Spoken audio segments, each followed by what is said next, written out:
Hello, Thea. Hello there, Ann. So today let's talk about being purposeful. Follows a little bit on our last conversation about even what makes us feel attractive or what makes us attracted to someone else. Mm-hmm. And purposefulness was a large part of that. Mm-hmm. And it also relates to a lot of other things we've been observing through our work and experience in life, parenting. We've been observing an alarming rate of depression and anxiety, lack of focus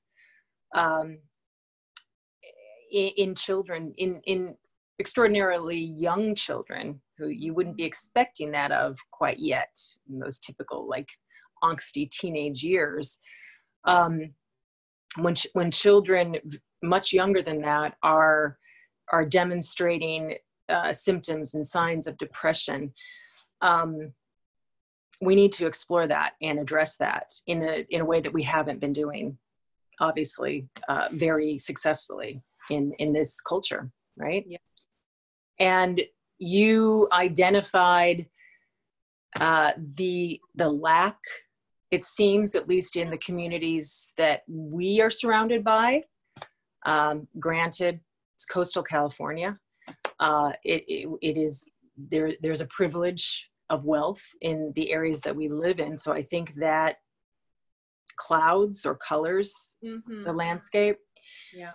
But we're noticing that children are not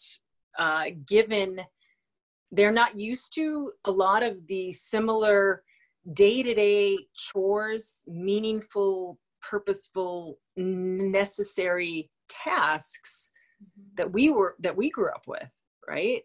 Mm-hmm. Right. And actually, and this might be a quick segue, but it's something else that just popped into my head a little bit. Because as you were talking about that, I was picturing our childhood. And while we had work, household work, I feel like a lot of our work actually was taken into sport quite young. And a lot of our time was put there. And so that's another coloring of this conversation, I think, of the hijacking of meaningful work. Now, that's not me saying sport is bad, but there's a lack of balance. Yes, right. I agreed. I mean, and that ties into earlier conversations we've had where we talk about the difference of sport and play a little bit. And then when that play is hijacked right into sport, some other development doesn't occur. Right. And then the sport takes on a deeper meaning than truly it should have. And a sense of self-worth and thinking of, so as you're speaking about that, those stages of depression that come earlier and earlier, and then when there's a little bit more of that nuance of the angsty years where young people are learning how to deal with all these senses of being, these powers and forces of becoming a young adult, when those don't have a channel to be directed toward, they become self-destructive and socially destructive forces, in their circles of friends. Yeah. And so that ties into when there's not the sense of meaningful, capable purpose and work and the capacity to meet those things, we get depressed. People get depressed and they can become ugly and lash out at others when they're feeling small themselves, right? Yeah. You're sparking some thoughts in me because we hadn't even talked about this in tying in the sports, but it hadn't even occurred to me. Yes. I'm always saying, back in our day, when I had to wash the dishes every day and clean up and or shovel the snow or mow the lawn or all of those things that I don't see a lot of kids doing these days. We also, though, what I should say for anyone viewing is that we were a big tennis family. So we all played tennis. It was a bit fanatical. We attribute our parents' divorce to tennis. And it became our job. And Um, I'm now kind of remembering, I'm thinking back to the fact that, so our father, second generation immigrant, was, athletics and sports, was very important to them. I think because of the discipline that it practiced, cultivated, and obviously there's a joy and a pleasure in aspiring and honing that excellence that was manifest, like our uncle who was drafted by the Bulls, right? Yeah. And but they had a balance back then, right? They certainly didn't live in this age of technology, and hyper developed world and structure, which scheduled kids almost every minute of their day. Right. So that sport and that discipline and that activity, that was a respite to some of the chores and necessary hardships of everyday life, right? Yeah. And so then our baby boomer parents brought that to our generation. Sports, it's towards scholarships. It develops, rounds you out, keeps you fit, good values, psychological discipline and all, which I admit I think it helped me with. Yeah, for sure. And opened up opportunities for me. But that was even too emphasized probably back then, amidst also all of the dance classes and music lessons and voice lessons and tutoring and school and I remember, now that I think about it, feeling, it kind of cultivates a bit of a narcissism too. It's just, for sure, the kids, giving, yes, lifting our children up is something we want to do, but not in such an extreme way, which puts all the focus of the family on them and how well they do in their match, and pulling me out of school for tennis lessons. Or I remember, I'm sure you remember, well, I can say this now. I remember getting into a car accident. I won't give all the details, but it was really not a great situation for many reasons. But it was right in the middle of an important tournament, which I was doing well in. And I didn't really have any concern that there would be a problem about it, because that was paramount. I was doing well in the tennis tournament, and all that other stuff got washed away. Wow. So I really just digressed there, but it does make me realize that it's not just our generation. It's what's built on the other generation from what they took from their generation, and it's gotten distorted. Completely. And it seems that, and maybe it's just in the circles I'm living in, that there is a slow, steady waking up to the lack of balance in that scenario. That this idea, that's how my kid's going to go to college, is, maybe that works for some people, that they start this sport, they pursue it, they get a scholarship. Maybe those children actually continue playing or participating in whatever that sport is. More often than not, those children are burnt out by age 14, right when it would be a good time for them to be picking up that sport, because we're so young. And then they quit, and that's the moment they need that channel and that focused tone. But people are realizing it's not so successful. College, that's a whole nother conversation about the distortion of all of that, and of the importance of the importance of college now, or the relevance of college in this rapidly changing world, given how much it costs. It's no longer the answer, to to the predictable paths of adulthood and profession. Right. I mean, that these young people come into the world with $50,000 of debt. Oh, 50 or more. 200. Yeah, exactly. Right. So, so yes, I agree. And you in your Waldorf circle are more in touch with a lot of folks that are aware of that. And so shifting course, reversing course, embracing a new course that hopefully rounds that impulse in our world out. Right. Yeah. And me having come to Waldorf as well as a homeschooler differently, I recognize that too, recognize that more given my own experience. I mean, I was adamant about not letting my kid join sports teams or get involved in any outside, you know, those types of extracurricular classes, whatever, structured, formalized, organized sports, dance, all of that too early, because we did it so young that I burnt out by the time I really could have used it much more significantly at the time in my life, you know? Right.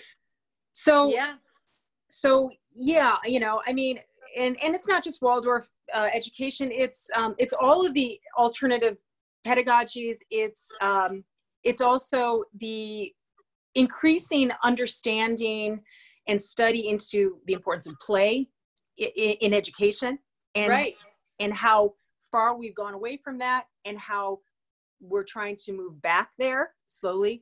Right. Well, how much is really happening when we play as children, and how much is stolen from the development of the human being when those opportunities are lost or robbed, essentially, of that time. Shortchanged, I guess. So then that, I mean, I don't know if this is too much, but then, because what had inspired this conversation was really, so play is purposeful work at certain stages of the development of the child and the human being, really. And then we were talking about what other purposeful work is there, and we do recognize we're in one little bubble of a view into the world in coastal California. But, you know, where we grew up, we had to shovel the walk or shovel the driveway or whatever, you know, picking up sticks. I remember just before mowing the lawn or whatever, all these things, which mowing the lawn, I wouldn't go there, but raking leaves also. But so what do these young people have today? And I was sharing that, and it's not quite formed yet still, so maybe something will get clearer. I feel like as a female, and maybe it's simply because I am one, that there are still more tasks, household tasks, that bring me a sense of real satisfaction, because I enjoy the homemaking. I don't see my sons enjoy homemaking quite as much as I do, or even did as a young person. I enjoy, you know, once in a while they'll get it. Just, you know, I have a girl and a boy, and the difference is so marked in terms of how they come to it or resist it. Yeah. You know, so yes, go ahead. So just thinking that there, and I know the way my life is, I don't have opportunities for my kids. I'm not living on a farm. So I don't have this like more physical work accessible to them. So it's a real task as a parent in a place where I live to find this, and that's what sport kind of gives an echo of, right? Of meaningful work in our culture. But outside of that, what work do they get to do that we can't live without? What do they get to participate in that helps the family, that is essential, maybe hopefully kind of boring, so that they have the time and space to develop a rich interior world, right? And or not boring, but monotonous, perhaps. Monotonous, that's what I should say. Yeah, it's better. Yes, and you just made me realize city living is emasculating. Totally. That's what we're talking about today. Get to the country. But there's quite a push toward the city living, and we could go down a lot of rabbit holes there. So what do we do? What is the prescription? Okay. I mean, let's first identify the fact that we'd also talked about this a little bit too, but you know, as a homeschooler and someone actively involved in my homeschool group, I recognize that boys earlier on are the ones who come to us, and then the girls a bit later, because school is not really suited or designed for a boy. The energy that is moving and coursing through the boy, and sometimes the girls. I was kind of one of those girls in a way too, like needed to move a lot. Yeah, you are right. Movement teacher and spatial dynamic person that you are, yoga and dance. And so yes, so school is not school with its abstract, very sitting still, obedient, however way you cut it. There's an element of people pleasing obedience because of that framework of school, no matter how great the school is. It's not that suited for boys. And increasingly with the 20 minutes of recess and all of that, it's so much less. So we need to recognize that. And in small steps individually now, what we need to recognize is that for a boy to become a man, he needs to be able to do traditionally male things. And I don't care who I offend saying that. I mean, there is a relevance to the traditional roles or the traditional paths. I mean, I think you could easily say the more masculine activities without it being offensive, because I know for me, and I get to watch at school. So at recess, which we have more than 20 minutes, all in all, we have like an hour a day of recess, but that's not the only movement our kids get. But I see, so let's take 3rd grade, 4th grade, the boys, 2nd grade, they're building. They're finding wood and they're building shelters. That's their recess most often. The girls are now residing in the shelter and they're organizing it and they're bringing little plants and making it totally and sweet. And then the boys want to come in the house and the girls are like, no, you mess it up. And they're like, you can be the dog sleeping by the fire. You can be, you know, this is something that really happened. And it's so perfect, you know, like you have too much energy. Unless you're a resting boy, you're not in my house right now. Right. Totally. Totally. And she's calling the shots. I mean, it's certainly no, it's no diminishment of the female role in her realm in our realm, right? And that there is a really natural acknowledgement. I mean, and there are some girls that are doing the building, not to say there aren't. And I'm trying to think of any boys in the house. I can't think of any right now, you know, currently. But and I remember being that as a kid, even when we played on our street, which wasn't quite a neighborhood, but it was just a little more country.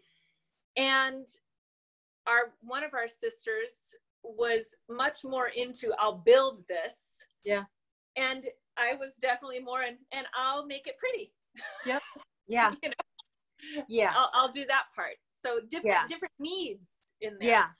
To be satisfied. Yeah. Yeah. Well, I managed it. But anyway. Precisely. Or not.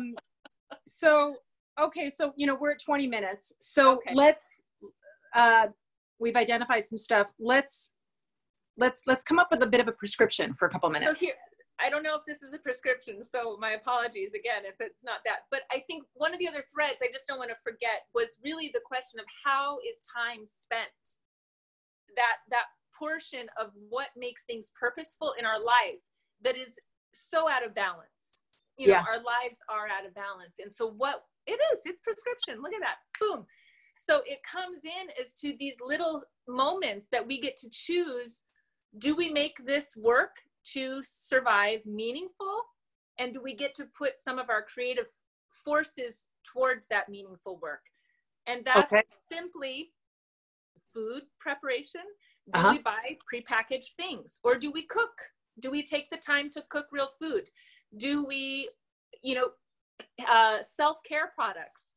Do we buy our oils for our face or our creams, or do we make them? And do our children get to be a part of those things, that we then take the time to make those things? Absolutely. But what I'll say is that doesn't address the boys as much as I think we'd like to. Yeah. So how about this? I was telling you that my husband mainly chopped a huge tree down in our backyard, right? And interestingly, different people that we were talking about doing this before, he was trying to get some advice or just discussing, couldn't quite conceive that he wouldn't hire that workout, right? And he ended up doing it, and it was a challenge, because it's a very big tree and it wasn't too far from our house, and it was like cutting a few branches here and there so he could still have a ladder to climb on with the chainsaw, but didn't want to use the chainsaw really that high up in case it slipped, so using a manual saw. And then it ended with the family with a rope, all pulling it down after he'd gotten it short enough it wasn't going to ruin our house. Timber, right? And then the kids helping chop, stack wood, right? My daughter, my son definitely thrived in that, right? Yeah. My daughter helped as well, but we have different interests, that was, I think, more satisfying perhaps to my son.